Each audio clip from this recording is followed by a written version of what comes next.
লিবিয়ার প্রয়াত রাষ্ট্রপ্রধান মুয়াম্মার গাদ্দাফির পুত্র সাইফ আল ইসলাম গাদ্দাফির জানাজা ও দাফনে হাজার হাজার মানুষ অংশ নিয়েছে। গত ৩রা জানুয়ারি সাইফকে গুলি করে হত্যা করা হয়।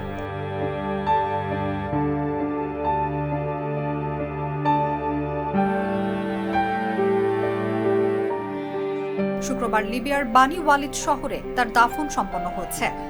ত্রিপোলি থেকে প্রায় ১৭৫ কিলোমিটার দক্ষিণে অবস্থিত বানি ওয়ালিদ শহরে আয়োজিত দাফন অনুষ্ঠানে গাদ্দাফি পরিবারের অনুগত বিপুল সংখ্যক মানুষ উপস্থিত ছিলেন। ২০১১ সালে ন্যাটো সমর্থিত গণ অভ্যুত্থানে মুয়াম্মার গাদ্দাফি নিহত হওয়ার প্রায় ১৫ বছর পরও তার পরিবারের প্রতি সমর্থনের এই দৃশ্য লিবিয়ার রাজনীতিতে নতুন আলোচনা সৃষ্টি করেছে।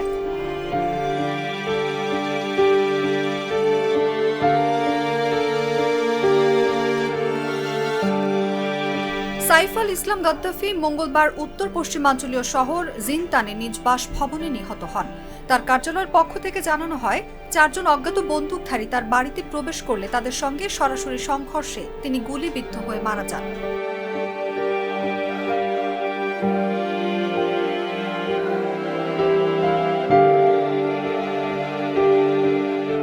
লিবিয়ার অ্যাটর্নি জেনারেলের দফতর জানিয়েছে, ফরেনসিক পরীক্ষায় নিশ্চিত হওয়া গেছে যে ৫৩ বছর বয়সী সাইফ আল ইসলাম গুলির আঘাতে মারা গেছেন।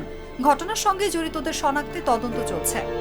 دفن الشهيد سيف الإسلام معمر بوميار القذافي هذا يعتبر رمزية لمدينة بني وليد.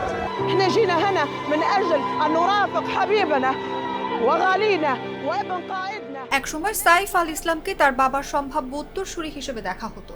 যদিও তার কোনো আনুষ্ঠানিক পদ ছিল না, তবুও তিনি কার্যত সরকারের গুরুত্বপূর্ণ সিদ্ধান্তে ভূমিকা রাখতেন। নিজেকে সংস্কারপন্থী হিসেবে তুলে ধরে তিনি লিবিয়ার গণবিধ্বংসী অস্ত্র কর্মসূচি পরিত্যাগের আলোচনায় নেতৃত্ব দেন।